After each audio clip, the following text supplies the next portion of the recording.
It's no surprise to anyone that microtransactions are killing the gaming industry. Everyone from casual gamers to professionals have felt the sting of going through some form of microtransactions. You may only have spent a few dollars, but those few dollars have opened you up more than you probably realize to buying more and more in-game items. Some can go their entire lives without giving into any microtransaction. However, most don't have the will for it. They want the best cosmetics and everything the game developers have to offer them. A lot of games stick to the cosmetic-only microtransactions, which is good. However, some games, of course, are different. Star Wars Battlefront 2 is one of those games. EA promised in Battlefront 2 there would be no microtransactions or the ability to pay to win, which of course meant that both of those features would be in the game upon release. To no one's surprise, we weren't wrong. Pay to win as well as microtransactions for cosmetics were both introduced to the game upon release. This led to a ton of outrage as people didn't want microtransactions or the ability to pay to win in the video game. The community's outrage actually caused EA to remove both features from the game for a limited time. However, it was back shortly after that. The main video game killer is when you strip out pieces of content from your video game with the intent to resell it back to the player base at a later time in a microtransaction.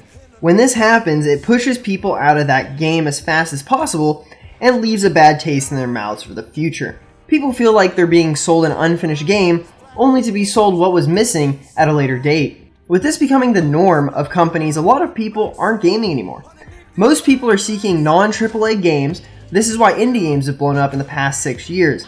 Games like Undertale, Hollow Knight, and Celeste have changed the gaming industry with new ideas, good gameplay, and natural feeling story arcs. One of the biggest failures starting 2019 when it comes to microtransactions is from the company who's leading the charge in sinking their own ship, Activision Blizzard, who are currently selling a dot in Black Ops 4 for $1. Now this dot is meant for the center of a holographic sight to improve your aim as well as look better than the default dot. That's right guys, Black Ops 4 is selling a dot for $1.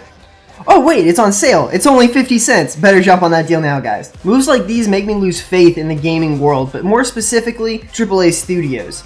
The reason why games make very low cost microtransaction is to get you to open up your wallet and buy something, to make you more likely to buy things that are much more expensive in the future. Think about it like this. You've just spent $1 on this dot from Black Ops 4. And now your credit or debit card information is in the system. So the next time you want to buy a weapon skin or anything else, all you have to do is put in your Battle.net password and boom, you're done. Over the past 6 years, more and more games have introduced pay-to-win models and methods. 3 years after Activision purchased Blizzard, we saw the introduction of the WoW token, which allows players to purchase tokens for $20 that give them a certain amount of gold in that is dynamic based on the worth of gold in your server. With gold, you can buy some of the best gear in the game to help you become top tier without having much playtime in the game. Guild Wars 2, which is a dead game now, however when it was popular, pay to win was the most common way to play the game. If you wanted a legendary weapon, you could either spend a month to craft it yourself or spend about $200 on 2,000 gold and then turn around and buy the weapon from the auction house.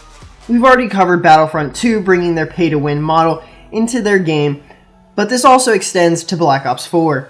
In Black Ops 4, there is a black market that allows you to progress through the game, getting new sprays, skins, and of course weapons to make you better at the game. Since we've spent a little bit of time here dogging on microtransactions as well as Activision Blizzard, let's talk about how we can make it better. How should the gaming world be, at least in my eyes? If you agree with anything that I say, great. If I make you think, that's great. If you disagree with anything that I say, please let me know in the comments and we can talk about it. There's nothing I enjoy more than a good gaming experience. I've played games since I was around 5 years old, and I love them. I found myself more and more disappointed by games that have come out because they have massive glaring flaws that ruin the gameplay experience. When I play games like Black Ops 4, Overwatch, Battlefront, and other games that enjoy abusing their microtransaction system, I always have one recurring thought on how they can improve the game, as well as a few smaller ones. All pay-to-win aspects of a game should be immediately removed. The reason why I fully support cosmetics is that they add something good to the game instead of stripping it out of the game only to ask for more money later for something that should have already been in the original release of the game. If you're a developer and you have to ask, should this feature be in the game upon launch, or should we just release it later as a microtransaction? Your answer will always be to add it to the game. The only thing that should be done after the game's release should be patches to improve the performance of the game, cosmetics for purchase, guns and other items to make the game better, like the DOT, only this time for free.